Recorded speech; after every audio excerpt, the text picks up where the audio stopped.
Diperkirakan dibangun pada abad ke-16 Masehi di antara tahun 1552 hingga 1570.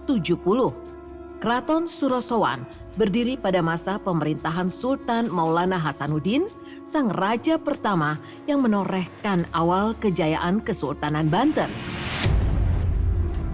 Kalau sosok-sosok yang menghuni di sini, Mas, apakah ada juga?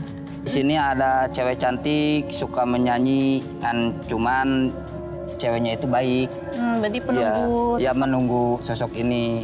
menunggu sosok wanita di sini. Dia suka bernyanyi tengah malam, Iya, menyanyi tengah tapi malam. dia tidak mengganggu Tidak ya. mengganggu, baik itu. Konon, di salah satu sudut bangunan ini dihuni oleh sosok wanita cantik yang pada malam-malam tertentu kerap menunjukkan eksistensinya dengan bersenandung di tengah kesunyian malam. Meski kehadirannya menyisakan aura misteri, warga percaya jika ia bukanlah sosok gaib yang memiliki niat jahat.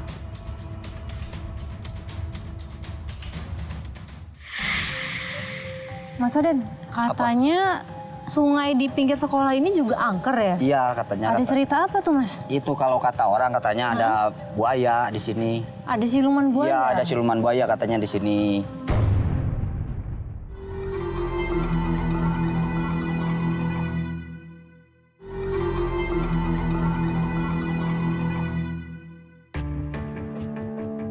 Keraton Surosowan merupakan saksi bisu kejayaan Kesultanan Banten yang berdiri tegak di desa Banten, Kota Serang. Di atas tanah yang pernah bergemuruh oleh langkah prajurit dan gemuring azan, keraton ini menjadi pusat kekuasaan yang mengatur arah perjalanan sejarah. Diperkirakan dibangun pada abad ke-16 Masehi di antara tahun 1552 hingga 1570. Keraton Surosowan berdiri pada masa pemerintahan Sultan Maulana Hasanuddin, sang raja pertama yang menorehkan awal kejayaan Kesultanan Banten.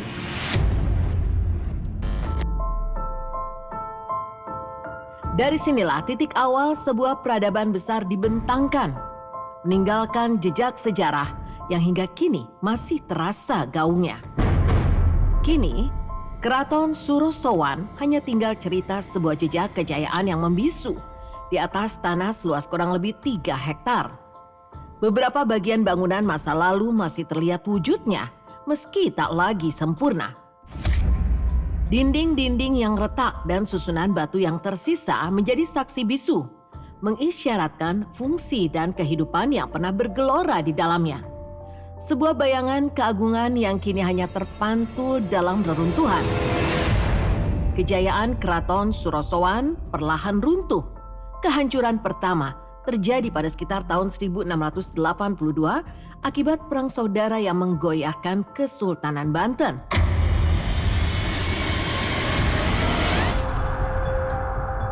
Dan sekitar tahun 1808, Gubernur Jenderal Belanda pada masa itu memerintahkan penghancuran total keraton sebagai balasan atas terbunuhnya asistennya dan karena tuntutannya tak dipenuhi. Sejak itu, Surosowan tinggal reruntuhan sejarah. Seiring runtuhnya keagungan Keraton Surosowan, tak semua jejaknya lenyap ditelan waktu. Di antara puing-puing yang tersisa, masih berdiri sebuah peninggalan yang paling sering diselimuti bisikan misteri. Tempat yang hingga kini menyimpan cerita yang tak semua berani mengungkap. Pemandian Rara Denok, salah satu bagian yang masih dapat dilihat adalah kolam pemandian yang dikenal sebagai Balai Kambang Rara Denok. Konon, di sanalah tempat pemandian Rara Putri Sultan di bawah langit senja dan cahaya rembulan. Di pemandian Rara Denok, konon dari cerita turun-temurun, sering muncul penampakan wanita cantik, bayangan yang melintas di permukaan air secara tiba-tiba, dan suasana mistis yang menyelimuti area kolam, terutama saat malam turun dan keheningan menjadi semakin pekat.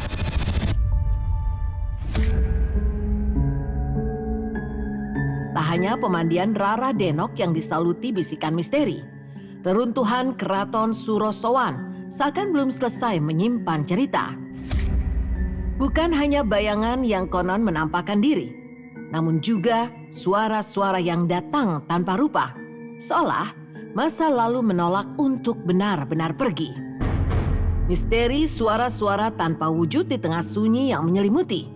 Sebagian pengunjung dan warga sekitar mengaku pernah mendengar riuh layaknya pusat kerajaan yang kembali hidup. Alunan musik gamelan, hiruk-pikuk istana, hingga derap langkah kuda yang menggetarkan tanah. Semua itu mengalun di antara dinding-dinding tua, tanpa sosok, tanpa wujud, menyisakan tanya yang tak mudah terjawab.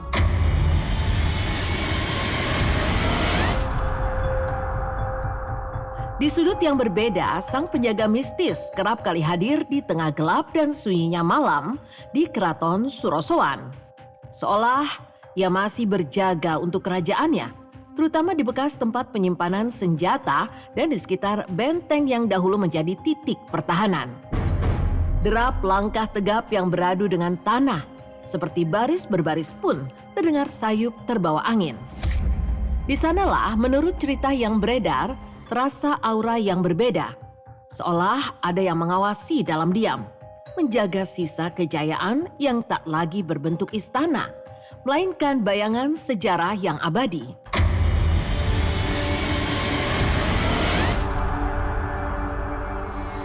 Misteri di kawasan Keraton Surosowan tak berhenti di sana.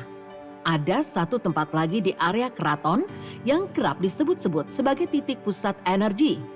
Sebuah lokasi yang dianggap menyimpan getaran paling kuat dari masa kejayaan yang telah lampau. Yakni situs Pancuran Mas yang konon dulunya menjadi tempat mandi sultan dan keluarga kerajaan. Hingga kini, tempat ini diyakini memiliki aura magis yang kental, seolah menjadi poros energi yang menghubungkan masa lalu dan masa kini di tengah reruntuhan yang membisu. Pada akhirnya, Keraton Surosowan bukan sekedar reruntuhan. Ia adalah bisikan masa lalu yang menolak padam. Di balik batu-batu yang terbelah waktu, misterinya tetap hidup, menunggu untuk diungkap atau mungkin untuk selamanya tersimpan dalam diam.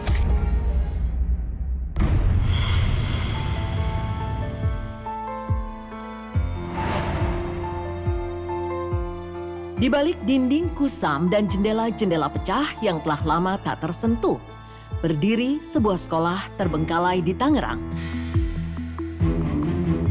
Keheningan kelas-kelas kosong seolah menyimpan kisah yang tak pernah benar-benar terungkap.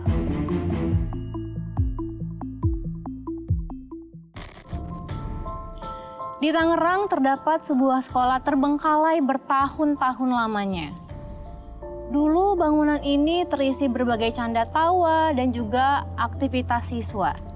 Namun kini yang tersisa hanyalah dinding yang mengelupas, kaca pecah, bahkan lorong sunyi yang menyimpan banyak cerita di dalamnya.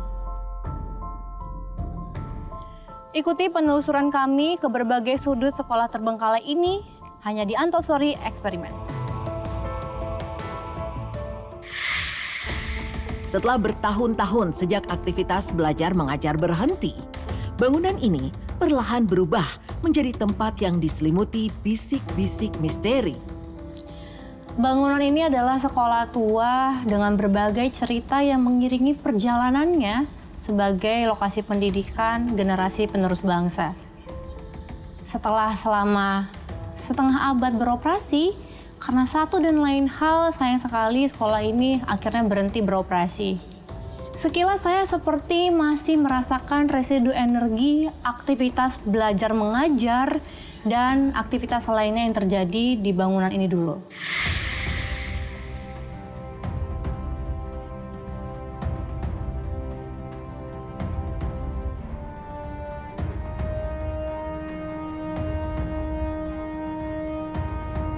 Terbayangkan keceriaan dan canda tawa aktivitas belajar mengajar di kelas. Bagaimana juga mereka berlarian di lorong sekolah. Semuanya seakan masih terekam jelas di bangunan tua ini.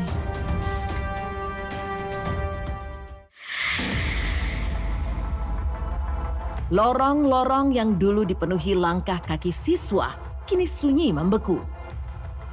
Ruang-ruang